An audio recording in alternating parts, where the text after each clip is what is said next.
General Charles Cornwallis was the second Earl Cornwallis, and he was a second in command under Sir Henry Clinton in the later stages of the American War, the War for Independence. The spot we're standing at is the site of the Battle of Charlotte, which took place on September the 26th, 1780.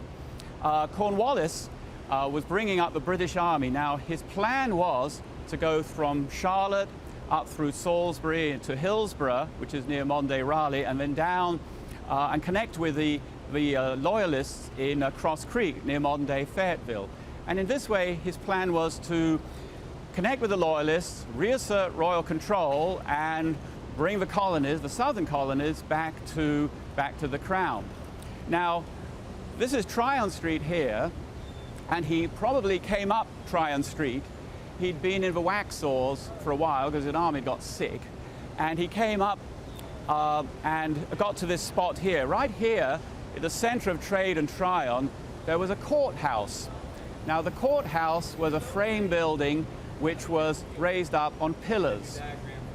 There was an open area underneath with a wall around it, and this was right here in the center of the crossroads here. At that time, Charlotte was just a little muddy crossroads in the back country. There was just the courthouse here, a few buildings, Patrick Jack's Tavern. Thomas Polk had a large house here, but there really weren't very many people living here in Charlotte, North Carolina. So he comes up Tryon Street. Now, at the head of his army are the Greencoats. These are the dragoons, the cavalry, and they were usually led by Bannister Tarleton, the infamous Bannister Tarleton. But on this day, Tarleton was sick, so they were led by another officer, George Hanger, Major George Hanger. Now, George Hanger was an adventurous young aristocrat who Cornwallis had told should just go into the town and reconnoiter what was going on. Well, here in the town, waiting for Cornwallis on that morning, were William R. Davie, the American militia leader, and about 150 militia positioned around the courthouse and in the buildings around the area here, waiting for Cornwallis to arrive. So Major George Hanger and the dragoons come riding into the town, just straight up to the courthouse, and there's a lot of firing. Major Hanger is wounded. He turns around and goes back out again. Cornwallis sees all that was going on, and he rides up and he says, referring to the string of victories that the Legion had experienced up to that point, he says, "Legion, remember, you have everything to lose and nothing to gain." And then the Legion comes in again, and they're supported by the British regulars, the army, and they chase William R. Davie and the Patriots, the militia, out up the street here, up Tryon Street, up beyond the Sugar Creek Presbyterian Church, the Sugar Creek Presbyterian Church. And that really was the Battle of Charlotte. It didn't last very long, and I suppose you could say it was really more of a skirmish than a battle.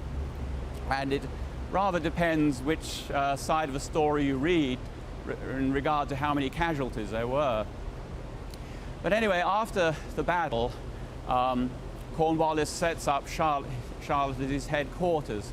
He puts his headquarters in Thomas Polk's house, and the next day he issues a proclamation, and he offers gold and silver to those who furnish supplies for the king's army, and he asks or demands that everybody stays peacefully at home.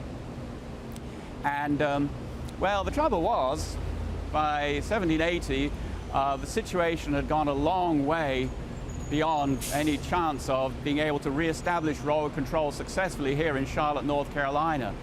The entire community, the Scots, Irish, and the Germans, were up in arms. People weren't going to furnish supplies, and they weren't going to remain peacefully at home. Lord Cornwallis found himself in an almost impossible situation trying to win this war, and he ended up at Yorktown in 1781, which was the end of the war. Back in Britain, he received a hero's welcome, and the king and the government realized that he was an able commander, a commanding officer who had done his best in a very difficult situation, and he received further commissions to serve in other parts of the world afterwards.